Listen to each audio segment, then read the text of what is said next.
నమస్తే, నేను మీ నాగబాబుని. ఒక సగటు భారతీయుడిని, ఒక హిందువుని. అదేంటి మీరంతా నాస్తికుడు అనుకుంటున్న నాగబాబు హిందువుని అంటున్నాడని అనుకుంటున్నారా? ఆదిశంకరుల అద్వైతం, రమణుల ఆత్మజ్ఞానం, వీళ్ళిద్దరూ చెప్పిన నిరాకార స్వరూపమైనటువంటి ఆ పరమాత్మను నమ్ముతాను. హిందువు అనేది ఒక నమ్మకమో ఒక మతమో కాదు, ఇది ధర్మం, మన జీవన విధానం. అవివేకుల్ని అజ్ఞానుల్ని ఎడ్యుకేట్ చేసేలా చెప్పాలంటే ఇది ఒక జియోగ్రాఫికల్ ఐడెంటిటీ కూడా. ఆసేతు హిమాచలం నుంచి హిందూ మహాసాగరం వరకు ఈ పుణ్యభూమిలో పుట్టిన ప్రతి ఒక్కడూ హిందువే.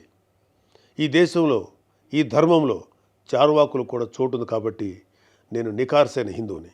నా ధర్మాన్ని గౌరవిస్తూ ఇతరులను కించపరచకుండా బతుకుతున్న ఒక ప్రౌడ్ సనాతన హిందువుని. అందుకే నాకు ఎమ్మెల్సీగా కౌన్సిల్లో మాట్లాడే అవకాశం రాగానే హిందూ మతం కోసం పాటుపడే అర్చకుల చాలని జీతబత్యాల గురించి మాట్లాడాను. మరి వైసీపీ నాయకుల సంగతి ఏంటంటారు? రండి చూద్దాం.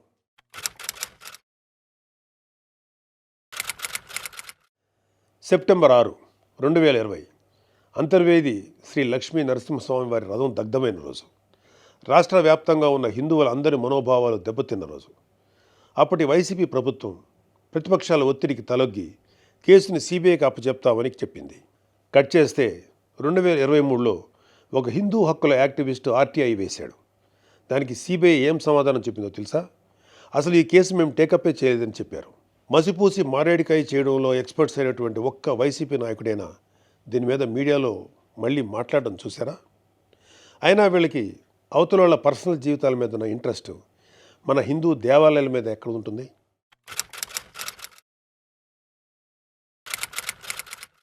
డిసెంబరు 2020 రామతీర్థం రాముడు మనకు ఒక దైవం.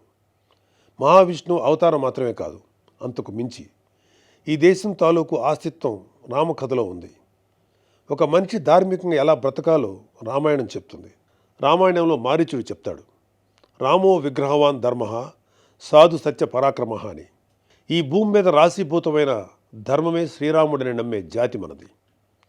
అలాంటి రాముడి శిరస్సును నరికినా పట్టించుకోని ప్రభుత్వం వైసీపీ ప్రభుత్వం. అప్పటి ప్రభుత్వం ఇన్వెస్టిగేషన్లో చూపించిన నిర్లక్ష్యం వల్ల దీని వెనుకున్న అసలు దోషులను శిక్షించలేక ఏదో నామకే వాస్తే కేసులు పెట్టి దీన్ని నీరు కార్చారు. అయినా మీకు మీ మంత్రులకి రిలీజ్ సినిమాలకు రివ్యూలు ఇవ్వడం మీద ఉన్న శ్రద్ధ రాముడి మీద ఎందుకు ఉంటుంది?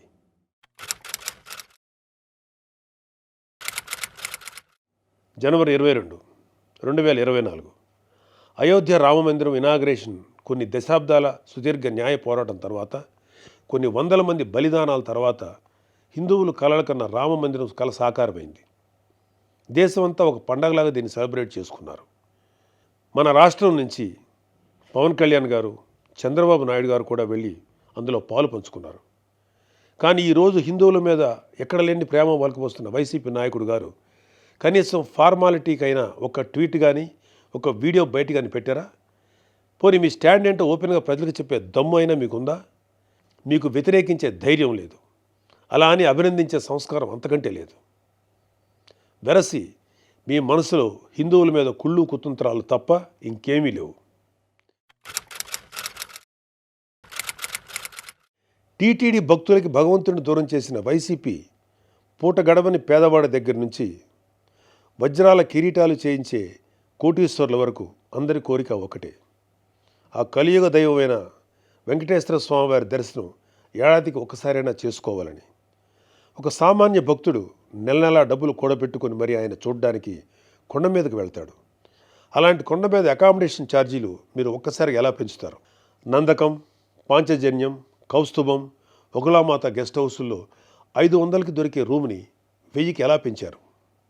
నారాయణగిరి గెస్ట్ హౌస్లో 1700 రూపాయలు చేశారు. ఇది సామాన్యుణ్ణి భగవంతుడికి దూరం చేసే ప్రయత్నం కదా? నువ్వు ఎవరిని, అదే ఏం మాఫియాని సంతోషపెట్టడానికి ఇది చేసావో అర్థం కానంత అమాయకులు అనుకుంటున్నావా ప్రజలు?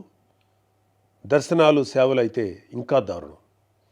ఏదో కాయగూరల బేరం ఆడినట్టు 10,000 చెయ్యి, దీన్ని 5,000 చెయ్యంటూ ఎంత నిర్లక్ష్యంగా మీ సుబ్బారెడ్డి బోర్డు మీటింగ్లో మాట్లాడాడో మొత్తం రాష్ట్రమంతా చూసింది. అంత చులకన మీకు హిందువులంటే.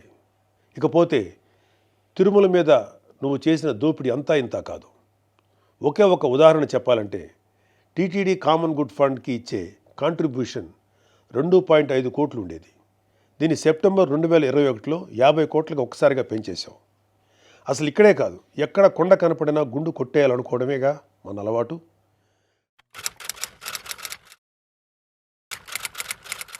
Declaration form. ప్రతి రిలీజియస్ ఇన్స్టిట్యూట్కి ఒక సాంప్రదాయం ఉంటుంది. దాన్ని గౌరవించడం మన ధర్మం. యుధా రాజా తదా ప్రజ అంటారు. నాయకులే రూల్స్ ఫాలో కాకపోతే ఇంకా ప్రజలు ఏం ఫాలో అవుతారు? అయినా బాధ్యత గురించి వైసీపీకి చెప్పడం చెవిటోడి చెవిలో శంఖం ఊదినట్టే. పవన్ కళ్యాణ్ గారు ఆయన కూతురు పొలినాని తిరుమల తీసుకువెళ్ళినప్పుడు ఆ అమ్మాయి మైనర్ అయినా కూడా ఒక గార్డియన్గా ఆ అమ్మాయి తరఫున డిక్లరేషన్ ఇచ్చారు. పవన్ కళ్యాణ్ గారి సతీమణి అన్నాగారు కూడా డిక్లరేషన్ ఇచ్చారు. ఇంత ఎందుకు, ఈ దేశ రాష్ట్రపతి అబ్దుల్ కలాం గారు కూడా తిరుమలలో డిక్లరేషన్ ఫామ్ పైన సంతకం చేసి అక్కడి నుంచి సాంప్రదాయాన్ని గౌరవించారు. నువ్వు కలాం గారి కన్నా గొప్పోడివా?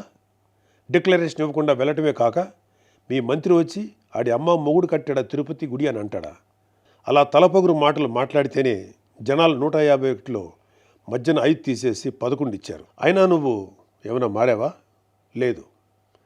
డిక్లరేషన్ అడిగారు అని తిరుమల పర్యటన క్యాన్సిల్ చేసుకున్న చరిత్ర మంది. అయినా సెక్యులర్ ప్లేస్కి రిలీజియస్ ప్లేస్కి తేడా తెలియని నిన్ను ఎడ్యుకేట్ చేయటం మా వల్ల కాదు. ఇక ఫైనల్గా మన కల్తీ నెయ్యి వ్యవహారం గురించి చెప్పాలి. పాపం ఈరోజు డోస్ ఎక్కువైనట్లుంది. రేపు మాట్లాడుకుందాం. Stay tune.